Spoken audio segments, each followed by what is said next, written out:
Peace be upon you guys. Hey, I am here with some two buddies, a blast from the past, from undergrad and beyond, middle school and high school. I have with me AsadAllah, Ali, whom I've also known when he was Kevin, and Shady, the Slim Shady, Shadab Mumtaz. How are you guys doing, guys? Alhamdulillah. Assalamu alaikum. Hey guys, I'm gonna try something interesting. Let's try for this interesting brand that Rehan put together. You guys want to start with a little animation, and then we will jump into it. Oh, Sure. Let's see. Hold up. Where is it? Gotta find it. It's a little 10-second countdown. Watch out! Watch out! Check out this amazing graphics in 10. Let's go.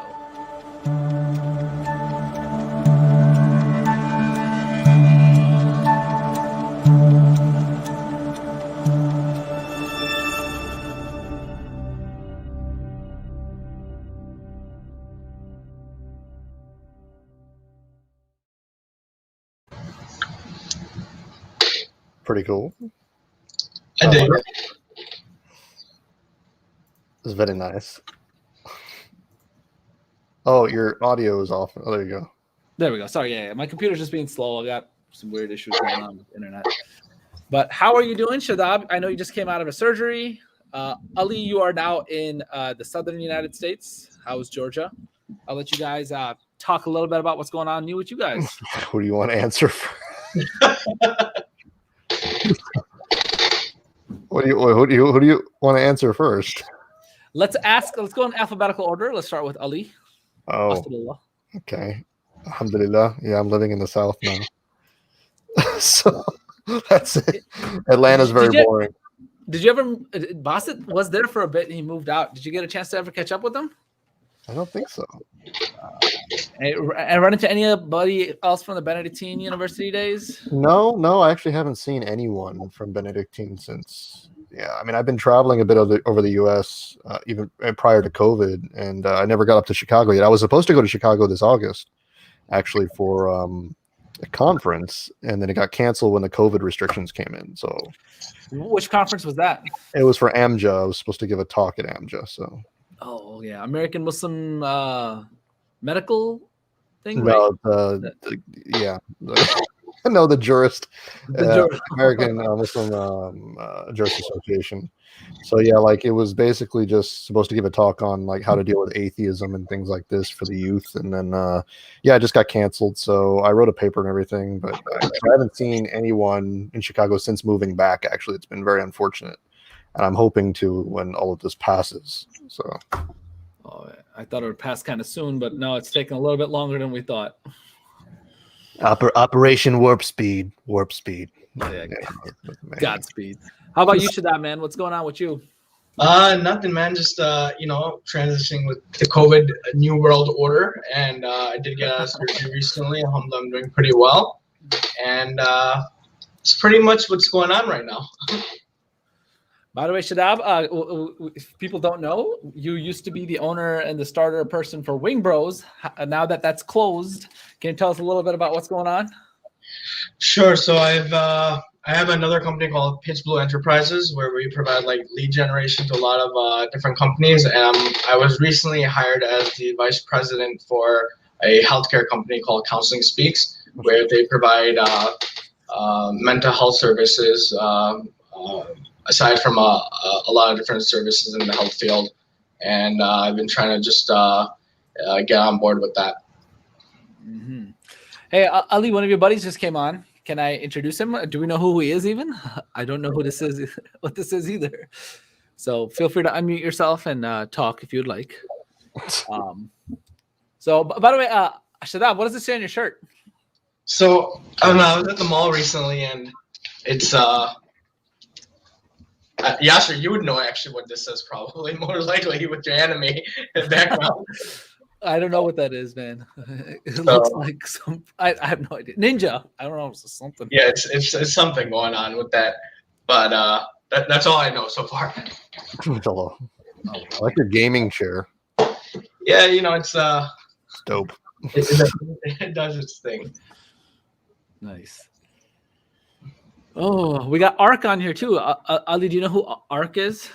I don't know half these people. Probably they probably different names. Oh God, see, they're all here now. Oh yeah, so it's a bunch of us. You can have up to 7 people here. Like, but That's anyway, all. I like your hat, Ali. Thank you. I try. So, So actually, I try to shoot a lot of footage, and I actually switch out my hats. So when I know when I'm on the work, I like this is my chill hat. I have my religious hat. I have my other. mashallah. I feel a little left out, but you know what? You don't need a hat. It's fine. No. You know, I know how to make do with what I have. Okay. This is my paper hat.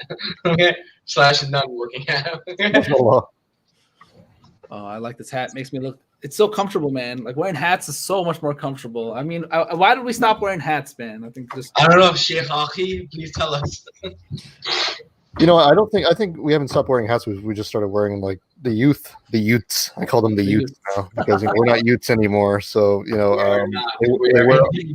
wear baseball caps and those weird like flat, hats and whatever now that I see.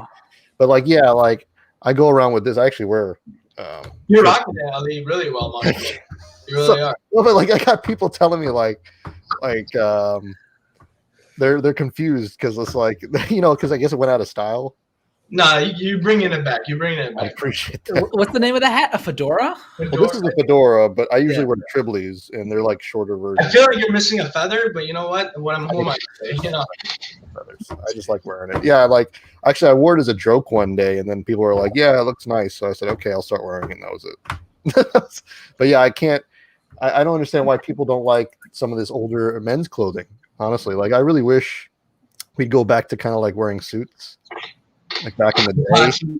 The society has taken a little turn when it comes to that. Seems like now. I mean, I'm okay with current fashion. You got to keep up a bit, but at the same time, I feel like it was more manly when people wore like nice suspenders and those nice pinstripe pants and.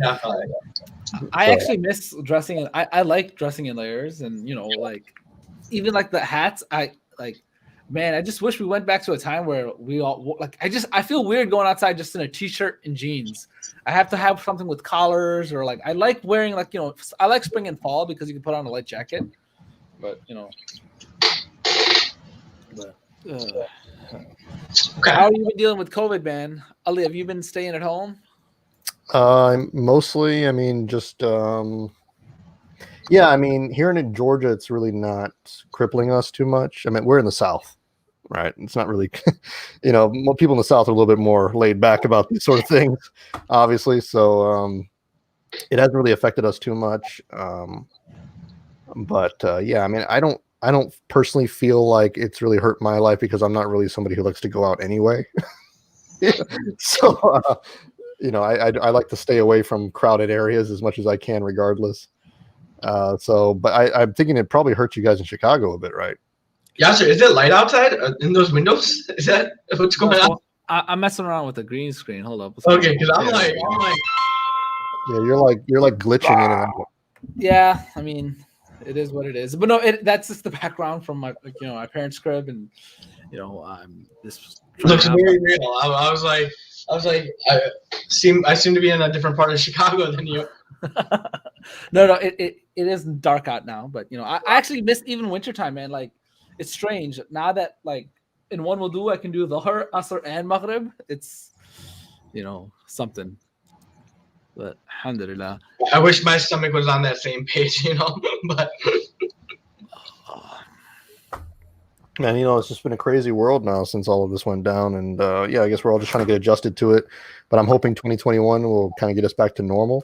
At the same time, though, there have been some positive things about this. A lot of people don't realize. First off, I think that the inability to go anywhere we want and the inability to really like be so careless with our own health has kind of given a positive impact because, for one, I think I hope inshallah people have gotten closer to their families. And secondly, I feel like people are more conscious of the health and being, hygienic, hopefully, you know what I mean, as a result of all this stuff. And I also feel like, communication has also gotten a lot more efficient because if you think about it, all these companies and businesses before this, they were doing a lot of stuff like having like personal meetings people had to be there to have a meeting, you know, at the actual workplace. That's a nice art. That's cool.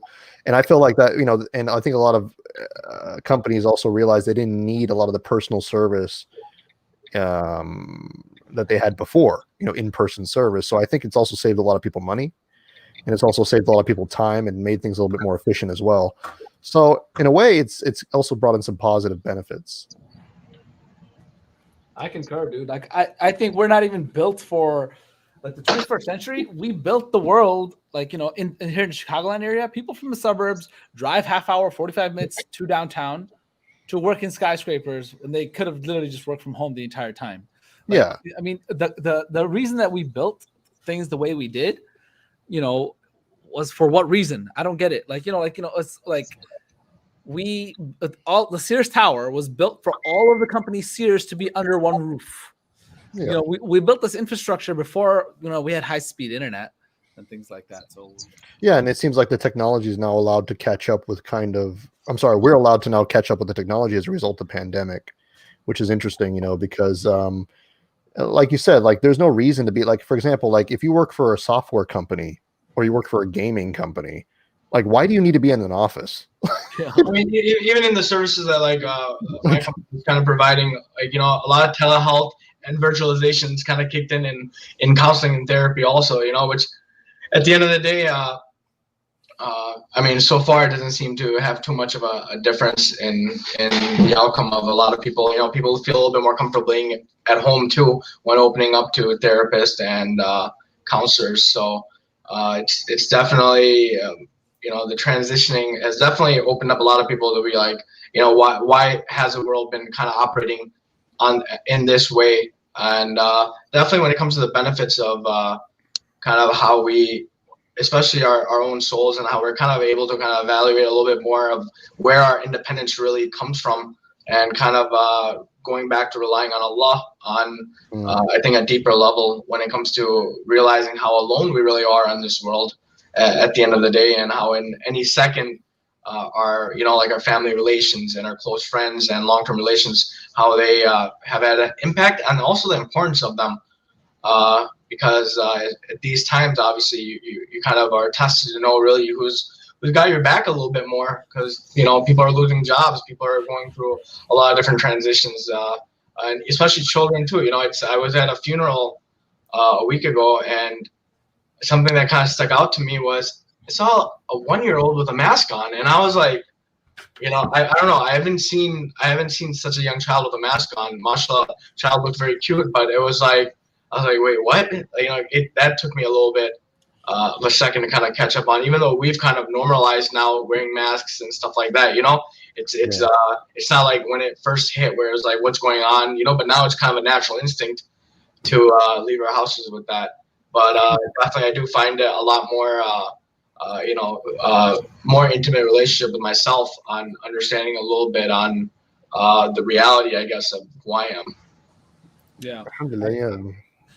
Go ahead. So I was gonna say, as a father, man, I have a 7-year-old and a 4-year-old. My gosh, it's so hard. Like school for them virtually is like this pandemic might have seemed like 11 months for us, but for them it seems like forever. I remember my nephew asking my sister and my brother-in-law, like, do we not have friends anymore? We haven't seen your friends in like years. We don't hang out anymore. And it's so hard for them to explain that, like, no, we have to do like a 2-week quarantine. No, you cannot go to nana, nani, da, da, da. It's like their perception of the world, their idea of school and stuff. Oh, it's so hard for the kids, man. So I mean, if, back in the day, I would have, I was thinking back and I was like, man, if I was in 6th grade, it might have been a little sweet, you know, staying home and stuff, but that's more of my nuffs and my style, you know, but definitely, I mean, you know, kids are finding new ways to, you know, have video like Gmail with their friends and stuff. But it's definitely something very new. But for them, it's somewhat normal because, you know, that's how kids are, right? They kind of adapt to however the world works, right? And but definitely for the older ones, I can definitely see it as being kind of a, you know, what is going on. Shadab, you mentioned mental health. I do think that a lot of us now, I think, like when you really think about it with the isolation, the worst type of punishment for humankind is solitary confinement. Isolation, 100%. 100%. And there's two types of isolations we're able to kind of realize at this time. One is, when you're isolated from the people that you love, your friends and stuff, that's something that we feel. But also, some would argue that the worst isolation is the isolation you feel from your deen also, right? Which it's hard sometimes when things are going well and everything is kind of in a good form in your life. We kind of push back on those kind of things, right? So over here, obviously, when you're isolated, who can you always turn to? Allah, right? And those things can help definitely, especially mentally, bring you back to a balance, because at the end of the day, I think it was I can't remember the exact quote, but when it comes to me, I will share it. But it was like, when you ask Allah for a dua to kind of cure you of something, and it's like once you get the redemption you're seeking for, you forget Allah and you forget where you were at and stuff like that. But definitely mental health is right now, I think all daisies are crazy. First of all, let me just start off with that, okay? And everyone needs to go see a therapist, okay? We got to start all over, okay? But besides that, no, definitely it is torturous for someone like me who is I'm more of a, I don't think Yasser, you'd classify me as an introvert in any way, correct? Correct. I mean, people would say I'm an extrovert too, but at the same time, I like being introverted at times. So we all choose to be. Definitely. But it is something, It's something, but you gotta have those friends you can talk to openly. You gotta have someone you can kind of connect with, and we're lucky to have Yasser in Chicago, because if you got his number, he'll pick up the call. Okay. Oh no, but I was going to say, man, Ali, I know you want to say something, but I was just going to jump in and say, dude, a good friend is better than any therapist, because 100%. Because they see you through your phases. They will give you as a good friend, a simple saying. There's a hadith that says, "Ad-deen un-nasiha," the way of life, the religion is sincere advice. So a friend will give you sincere advice, unlike a therapist. I mean, the whole as in a therapist only sees you from what you expose, in the hour or so that you talk to him, and they also have a balance they want to keep in conversation versus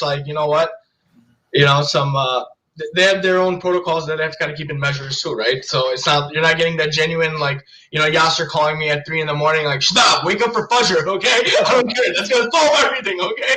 Oh, man. Alhamdulillah. Dude, man, there's some great memories from middle school and high school. And even after that, just a good friend is better than a therapist, because they will. A good friend is a therapist. Okay, a good friend is a therapist, because go talk to your friend. If you're having the vent, go vent to your friend, who will actually, when it comes to it, they'll give you advice, and they'll be like, all right, I want what's best for you. I'm not saying this from a bias.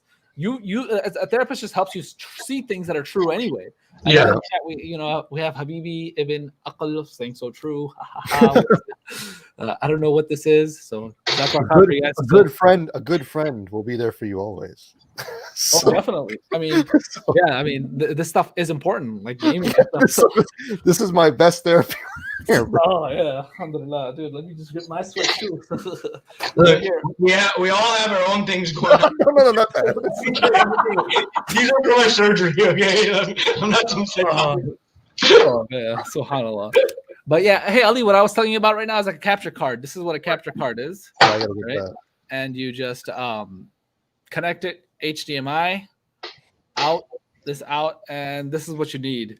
I mean, I'd send you mine actually, because I'm trying to maybe get a new one, just because. That's cool. I'll grab one eventually. I haven't even decided what to do yet. I have all this other stuff I have to catch up on. So, but one day, I do want to stream, and I enjoy playing certain games. So actually, what I want to do is I don't want to just game by myself. I want to invite people on and then share our screen. So do something like this where we're a bunch of people just chilling and also playing a game at the same time.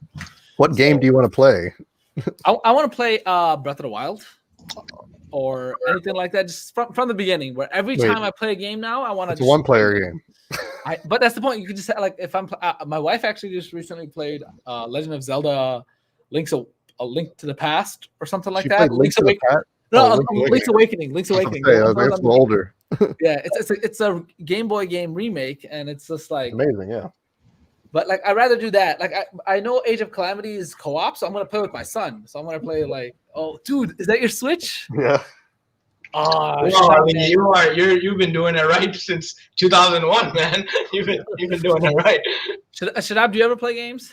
You know, I've had some issues ever since our Super Smash Brother days. You know, when I realized that I'm horrible at video games, and you know, after PS2, things just transitioned really fast. You know, and I couldn't keep up with it. You got old, yeah.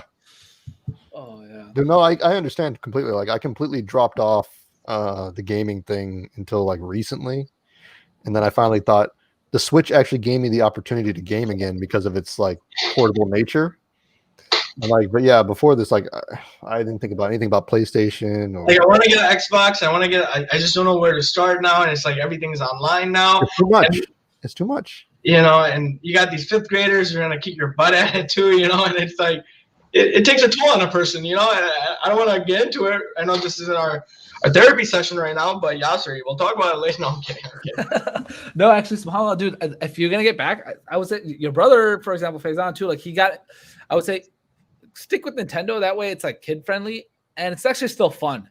Like, there's some, I don't know. I don't really like the hyper realisticness of games, and I'm a very casual gamer, so like I would just play Smash Brothers, play Mario Kart. And Zelda's the only thing that I kind of care about because it's just a very casual. Like You've always been a Zelda. That's been your thing. Yeah. And but the funny thing is, I only recently Breath of the Wild was the first Zelda game I played by myself. I tried playing Twilight Princess, but I mean, because my younger brother Kaiser, he's the big gamer, so we would like really still. We used to he's still a big PC gamer and things like that. I wonder I can never get a hold of him. Like literally, a game will come out and Kaiser's gone all weekend because he's binge playing the game. A lot of people know that about him, but with kids, man, it's tough to balance. But that's why I like the Switch, because you can play it wherever and whenever. And even then, now I have the money to get games, but I don't have time to play them. So it's like as a kid, you had the time to play the games, but you didn't have the access to get them, and so. Dude, no, man, yeah, like that's what I think the Switch is great too, though, as a system, because the hybrid concept, man, gives you the time and and the games that are produced by Nintendo on there, like, you don't have to play them in one sitting. Yes. That's the one thing that's awesome too. Like, it's really for people like us who are all really busy and now we have families and stuff, right? It's like we don't have time to be like playing FPS multiplayer from like a gaming rig, every couple of hours, right? So it's nice to be able to just carry something around that you can flip out every now and then and just play. Even then, like, I only still, like, for example, I like to game when I'm with somebody else. I don't like by myself. I don't like playing a game. I just think that's not, like, even movies and stuff. Like, I'm more of a social person now. Where, like, I try to do something with my spouse or do something as bonding time and things like that. But hey, Shadab, I remember you used to go back to the gym back in the day. And Ali, you got what is that? Do you work out at home? Is that your gym at home? No, that's my inversion table for my back. Oh my God, is your back okay? Yeah, I had that injury a while back. Everything okay though? Lower back pain is something that's horrible, man. I would not wish that upon anybody. I'll live. I'm getting older, obviously, and so that's what you got to live with. Oh man, I remember when I worked in healthcare, we had the tilt test where they monitor your blood pressure and stuff as they change the level of inversion, and so you're almost upside down. And yeah, so I mean, you guys are still relatively younger to me, right? I think. I don't know. I feel like a very old man. Okay. Well, I'm pretty old now, but well, I'm in my 30s now. Shadab, are you in your 30s yet, or are you still late 20s? I am a week away to enter that club. Oh, wow. Congratulations. Yes, man. Alhamdulillah. But dude, all of us, man, subhanAllah, we've all made it. And I was just gonna say, anyone who's out there, dude, just reach out. I was encouraging everybody to, like, dude, now with video calling, you can keep in touch with your family from overseas. It's just make that connection, man. Make that effort. There was something cool when it used to cost $2 a minute. Those calls meant a lot. Now you have access. It's like, the value changes a little bit with everything, but the access is definitely there. Having too much access to something is never too good. But after having long discussions with my fourth cousins in Pakistan, I've seen the beauty of this. Oh yes, subhanallah. But hey, I want to end off the video with actually just showing this is how I kind of wanted to try gaming. Let's try it this way. So while we're on here on StreamYard, you can actually share your screen. Really? It's like Zoom kind of? But a little bit more advanced than Zoom is that you can like for example, I'm just loading right now. It's just so we can just sign up to this anytime. Yes, we can sign up to it anytime. Here's my YouTube channel if you guys want to check it out. If you guys are already watching it there. Yeah, oh my God, there we are. Yeah, there we are. So that's this is a photo actually. I'm gonna just here. I'm gonna show a photo and check it out. I'm gonna upload an image. Let's see. How do I do this? Nothing too embarrassing, please. Okay. Let's see. Overlay. Let's upload Ali. Hey, remember this photo from undergrad? What? Yeah, I do remember that actually. That's a long time ago. Where is it? I was still young. So I want to do gaming like this while someone's just gaming. Ali, mashallah, you still look very young, okay? No, oh my God. I take it back. Actually. No, I'm kidding. I look like hell. Oh no. Look at that. It's me next to you. You look at you all suited up. Look at that. And that's for hot. Oh my God! The other day I ran into Tariq's younger brother Hamid in downtown Chicago. Yeah, Imran. Yeah, so subhanallah. Well, you still going downtown, huh? Actually, I went with actually filmed a few things there. It was pretty awesome. Really? And actually, I was doing some dawah work, actually distributing some flyers and things, and it was very nice, fun. Hey, and check out this photo. I think someone else took this photo of us at some event a long time ago, and I think it was a Game Peace event. Oh, mashallah. I've seen this picture before. Yeah. So Imam Siraj Bahaj is there. Awesome. I literally consider him the Imam of America. And like, there's you talking to Dr. Sabil. And back in the day. Dude, did you know back in the day, people used to confuse me and you? Like after you left Benedictine and after I was gone. Really? Yeah. I would be confused with Kareem Wasim. I had a few interactions. People thought I was him. Like, we used to dress alike. And then people literally thought we were brothers. They thought Ali and Yasser were brothers. Yeah. So we were the same family, man. It was I'm wondering what happened to everyone else, like I haven't talked to anyone, man. So I'm happy to see all of you, like you two are doing well. But like seriously, like there are so many brothers I think about and just wondering like, are they okay? Did they end up getting married? Did they finally find, happiness? Did they become doctors? They're all doctors. Everyone in Benedictine became doctors. They're all married. Okay. Successful. Okay. Some of them are getting ready for their third child. That's the current update with all Benedictine. Okay. Oh God. Oh yeah. So now UIC people, we got one other thing going on over there. Okay, but we'll leave that for another episode. Yes. All right, Jazakallah khair for tuning in, guys. We had a lot of fun. I'm going to catch up with these guys afterwards too. And now we're off the record. So anything you guys want to say, Ali? No, I'm good. Oh yes. By the way, if you guys have not seen, check out the Andalusian project, Andalus, and Ali, aka former Dawa Films, awesome. Ali, Shadab, awesome. We'll help stay in touch with you guys too. But if you guys need, just let us know. Reach out, inshallah. We're all available, inshallah. Inshallah, thanks, bro. Thank you.